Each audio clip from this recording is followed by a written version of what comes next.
오늘 정말 분위기 좋은 것 같습니다. 자, 나중에 이제 여기 계신 분들은 평생 동문이시잖아요. 그죠? 그리고 여기 곡성 지역에서 최소 3년 이상 같이 있었던 거 아니겠습니까? 그죠?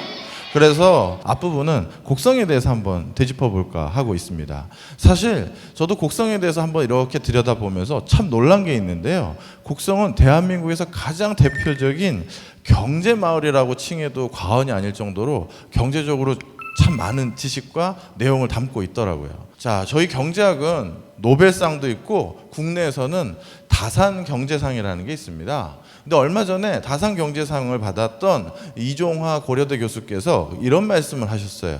한국의 경제 발전에서 가장 중요한 그 원동력이 됐던 것은 바로 인적 자본이다. 바로 우리들이다 라는 소리를 하신 적이 있어요. 그런데 이 우리가 사람이 얼마나 무서운 힘을 발휘하고 경제적으로 얼마나 가장 커다란 부가가치를 창출하는 능력을 가진 것인지는 여기 곡성만 봐도 알 수 있겠더라고요.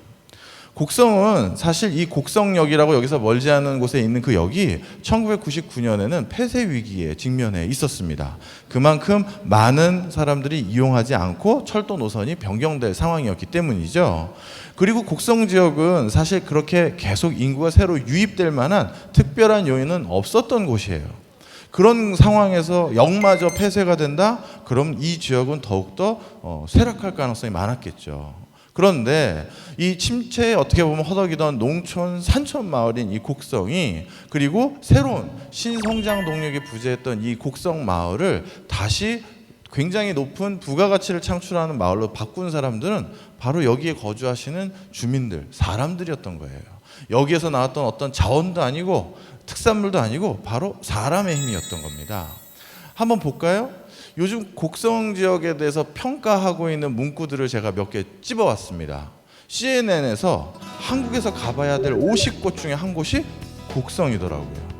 그 다음에 한국관광공사에서 한국 관광지역 100선을 정했는데 그 중에 하나가 또 곡성이었어요.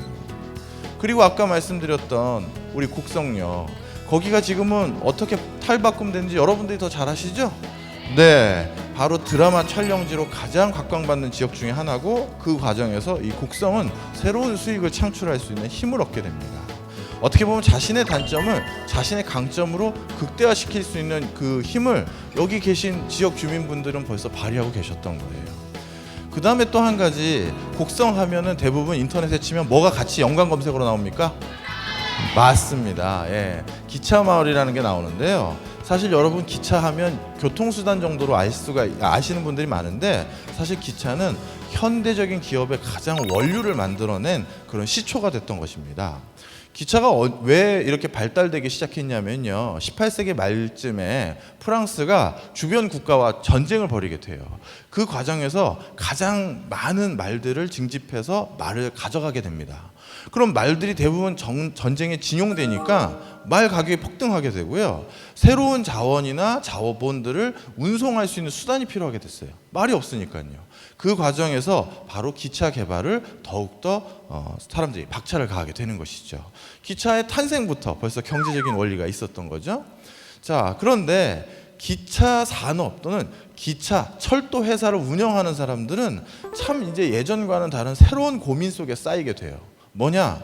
철도는 한 지역에서 조그맣게 가게를 운영하는 게 아니라 먼 거리에 멀리 떨어져 있는 철도 정거장을 얼마나 잘 운영 관리하느냐가 중요하게 되고요. 그리고 그 철도 정거장을 중간중간 세우게 되는데 그 철도 정거장이 새로운 도시를 창출하게 만드는 시초가 됐다라는 거고요. 그리고 예전에는 도시가 대부분 항구에서 가까이 있었어요. 그런데 내륙 지방에 거대한 도시가 발달하게 됐던 가장 큰 이유가 바로 철도, 바로 이것 때문이다. 이렇게 보시면 됩니다. 자, 이번엔 두 번째로 우리들 얘기를 좀 해볼까 합니다. 경제, 이제 곡성에 대해서는 이해를 좀 하셨을 것 같아요.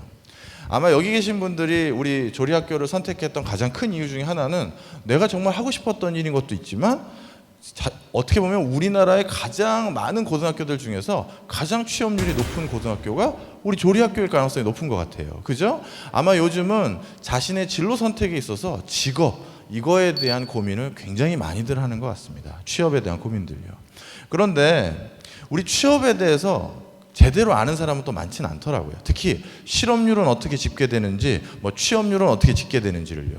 그러면 요즘 같은 시절에 당연히 실업률, 취업난 이건 중요한 화두죠. 그런 화두에 나도 한몫 끼면서 이런저런 얘기를 하려면 아주 기초적인 취업률 정도는 우리가 아는 게 좋지 않을까 해서 간략하게 준비를 했어요. 우리가 인터넷이나 신문지면상에서 실업률 몇 %다 그러면 그건 어떻게 집계되는지 아세요? 전 국민 중에서 지금 일자리가 없는 사람을 집계하는 거냐? 그렇지 않습니다. 사실 우리 슬라이드에서 보시는 것처럼 전체 인구 중에서요, 모든 사람들이 다 경제적으로, 즉 노동력을 제공할 어떤 힘이 있는 사람들은 아니에요. 그래서 15세 이상 인구만 노동력을 제공할 수 있는 인구다라고 해서 노동 가능 인구라고 부르는데요. 그런데 이 15세 이상 인구들 중에서도 자신의 신체가 구속돼서 자신이 일을 할 수 없는 사람들이 있겠죠. 대표적으로 군인이 거기에 해당되고 수감자가 거기에 되는데 이 두 집단은 뺍니다.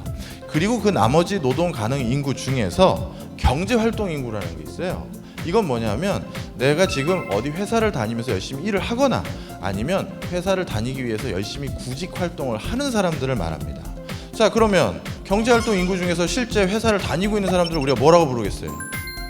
취업자라고 부르죠. 그리고 아직 나는 취업을 못하고 취업을 하기 위해서 열심히 알아보고 있는 사람을 뭐라고 그러겠어요? 실업자라고 부릅니다. 따라서 우리가 실업률을 집계할 때는요, 바로 경제활동 인구 중에서 요 실업자들을 대상으로 집계를 하는 거예요.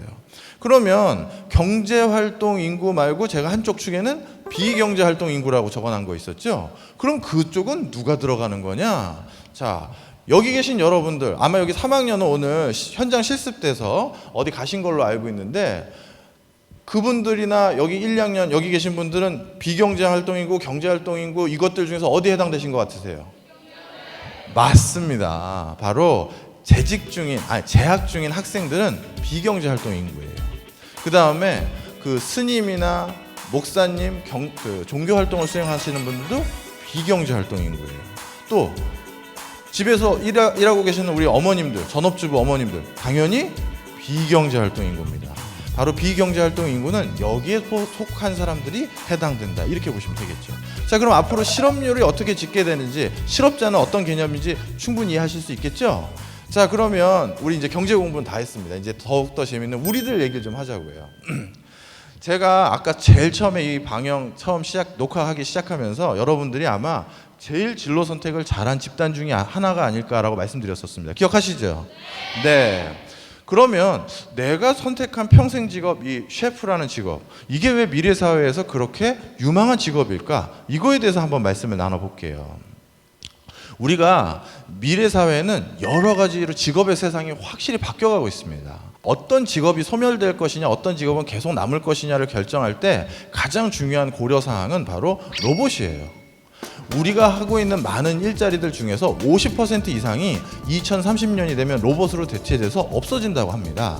그런 과정에서 우리의 경쟁 상대 로봇들을 가만히 보면요, 표준화가 쉽거나 자동화하기 쉬운 직업들은 로봇이 인간을 쉽게 대체해요. 그리고 그러면 로봇이 어느 직업부터 대체되고 끝까지 대체하지 못하는 직업은 무엇일까? 바로 미래학자들은 그런 직업에 대해서 굉장히 많은 고민들을 해왔습니다. 그랬더니 생각보다 로봇이 할 수 있는 역할들이 굉장히 많더라는 거예요.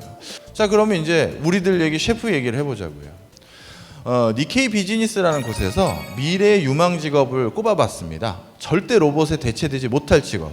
하나는 경험과 육감의 직업들에 해당되는 마케팅하는 사람들, 주식 트레이딩 하는 사람들이 로봇에 대체되기 어려울 거라고 생각하고 있고요. 그 다음에 유연성과 섬세함. 로봇이 아주 정교한 작업은 못하잖아요. 그걸 할 수 있는 사람이 누굴까 했었을 때 바로 누구다? 셰프다. 그 다음에 표준화가 어려운 직업. 방송국 PD. 무한도전을 맨날 똑같은 걸 찍을 수는 없잖아요. 그런데 요리도 표준화라는 건 사실 없는 개념이에요. 그죠? 그 사람의 입맛에 따라서 그날의 식재료에 따라서 얼마든지 바꿔야 되는 거거든요. 바로 요리사는 절대 로봇에 대체되지 못합니다. 그리고 로봇은 아주 미묘한 힘 조절 이런 거 아직 하려면 어림없죠. 근데 여러분들은 얼마나 섬세하게 손놀림을 할 수 있어요. 이러한 도예가라든가 또 역시 요리사가 절대 로봇으로 대체되지 않을 직업 중에 하나다. 그 다음에 아까 우리 이 셰프님이 말씀하셨죠. 그 감성이 어우러지는 요리를 난 항상 목적으로 한다. 그래서 사랑하는 사람을 위한 요리를 내가 하고 있느냐 이런 질문을 하셨다는 거. 바로 인간의 감정을 읽는 기술, 인간의 감정까지 배려하는 직업이 아마 또 요리사일 거예요. 그래서 여기 계신 분들이 하고 있는 이 직업은 진짜 천직이고 내가 평생 할 수 있고 죽기 전때까지 계속 할 수 있는 정말 어마어마한 무기가 아닌가 이런 생각이 듭니다. 바로 여기 계신 여러분들이 바로 미래사회의 가장 유망한 분들이 아닌가 생각이 듭니다. 감사합니다.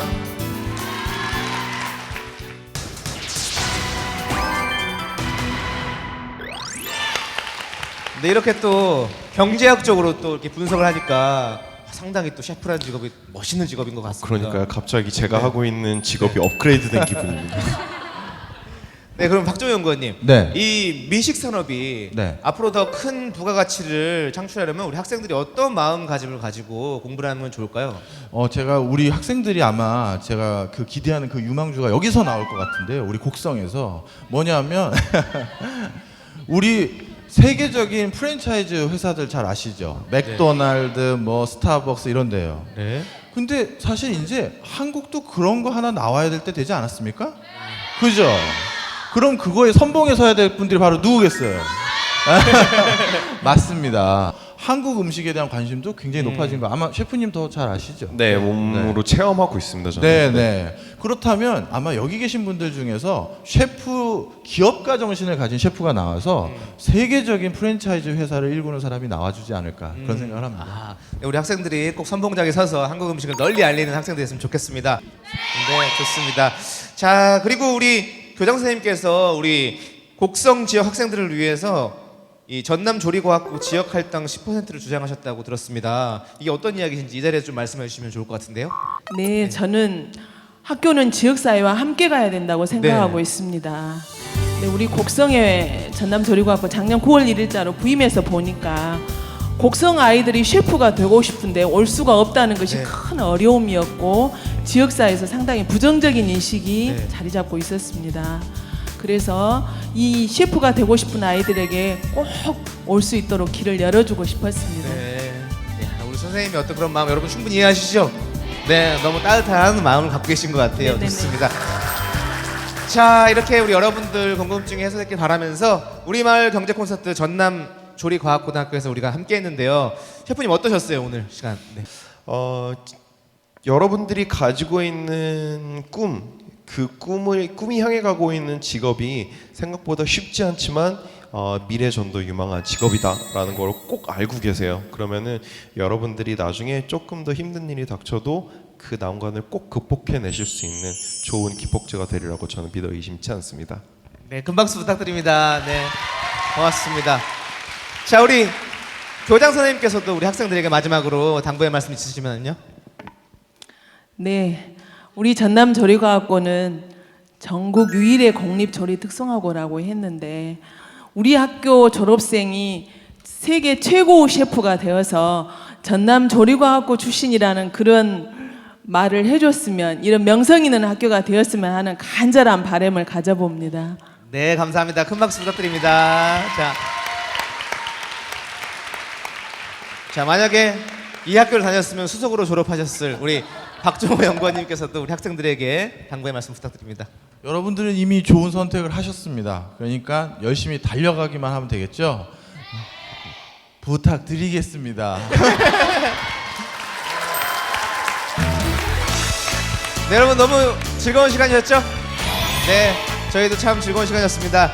자, 오늘 우리마을 경제 콘서트는 여기까지고요. 함께해 주신 여러분들 너무너무 감사합니다. 앞으로 여러분이 이 세계인의 입맛을 책임질 멋진 셰프로 성장하길 바라면서 저희는 여기서 인사드리도록 하겠습니다. 여러분 안녕히 계세요. 감사합니다. 네, 감사합니다. 감사합니다.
정말 우리 전남에 우리 학교뿐만 아니라 특색 있는 학교들이 많으니까 여러 학교를 좀 해서 우리 아이들이 이런 프로그램에 참여하면서 좋은 프로그램을 많이 배우고 또 느끼고. 원래 꿈이 이제 양식 쪽에 개인 업장을 제가 차려서 오너 셰프가 되는 게 제 꿈이었는데 오늘 이 강의를 통해서 더 확신을 가진 것 같습니다.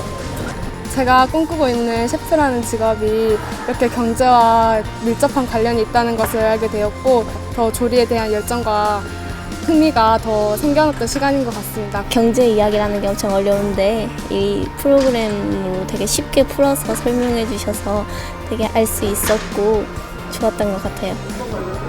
이번 시간을 통해서 저의 정체성을 한 번 더 생각해 볼 수 있는 계기가 되어서 매우 뜻깊은 시간이었던 것 같습니다.